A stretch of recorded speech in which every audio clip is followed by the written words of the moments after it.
आज सांबादिक सम्मेलन ये करागला जे आमर गत 12 तारिख रे आमे आमर विभिन्न दाबी थिला जोटा कि वर्कलोड अधिक एवं प्रबल वर्कलोड एवं कैडर रिस्ट्रक्चर या ऊपर आमे दाबी मध्य मानवर लोकप्रिय मुख्यमंत्री को आमे देइथिलु 12 तारिख रे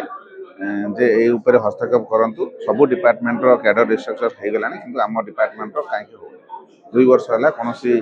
जिले में डीपीसी होनी पिला माने जोटा कि वर्ष को थे हवा कथा से भी डिप्राइव होती पे आम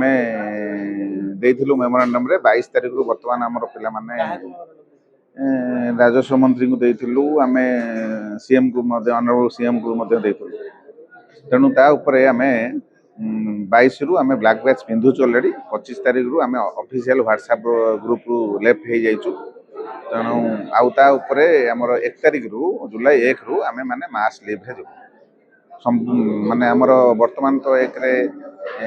50% स्टाफ अच्छा 5300 स्टाफ अच्छा 9900 रु 5300 स्टाफ आम 200% काम कर तेणु से कम आम बर्तमान कार्य बंद कर मास लीव है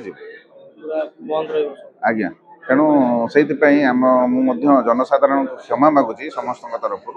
जनसाधारण असुविधा हम से आम दुखित सरकार आम बाध्य हलु आम कौन 2 वर्ष है आम गोटे संघ के स्ट्राइक को जाई नथलु आम बाध्य हलु आमको ये जो वर्कलोड प्रेशर तापर विभिन्न एक्शन निया होची तेणु से सब उपरे तापर जो विभिन्न काम जो अच्छी प्रेशर से सब उपरे आमको कोहल करा जाओ कहीं आरआई ऑफिस रे 5टा स्टाफ रहा कथा से केवल आरआई जड़े रोचे से जाई घर ओल्ब से एआरआई कम कर नोटिस बांट प्रोसेस सर्वर कम हाँ से पीओन कम भी कर आरआई कम भी कर 5 जनकर अमीन कम भी करिमार्केसन कर असम्मान आम जड़े आरआई ग्रुप बी पोस्ट जाकि घर ओल्ब निजे निजे नोटिस बांट तहसिलदार मैंने ऑर्डर कर नोटिस भी बांटापी प्रोसेस सर्वर ना तेणु ग्रुप डी पोस्ट दिंतु कारण मुझे जानी सरकार एवं नुहे ये बहुत दिन आमर केवल मुझे धन्यवाद देवी पूर्वर 2-3-2009 आमर पूर्वतन राजस्व मंत्री मनमोहन सामल समय जहाँ आमर कैडर रिस्ट्रक्चर होता किसी कार्य है देखो प्रथम कथा हूँ आम जनसाधारण को क्षमा मागी दूसरी प्रथम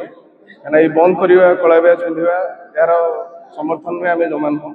आदौ भी नुह एवं भी नुह यहाँ गोटे समाज प्रति गोटे बहुत नेगेटिव इंपैक्ट तार पड़े किंतु जो गोटे कर्मचारी तार समस्त चेष्टा कर विफल हम तो ये पंथा सब नहीं तेणुक आमर जो दाबी गुड़ाक सब पूर्व था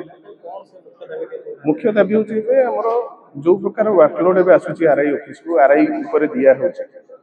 गोटे अभिज्ञा आमर स्टाफ नहांती जड़े जड़े आरआई ऑफिस को माने परिचालना करुँच प्रत्येक दिन कार्यभार बढ़ुची रेवेन्यू काम आरआई ऑफिस अच्छी सहित नॉन रेवेन्यू कार्य अदर जो मिसलेनियस वर्क रोचे तहसिल से तहसिलदार थ्रू आरआई ऑफिस को आसूँ निज कम करके अलग डिपार्टमेंट काम कर सब कम करवा संभव होनी दिन राति कम करके बहुत आरआई भी आम पिला छुआ भी भूली गले घर बार भी भूलिया परिस्थिति अच्छा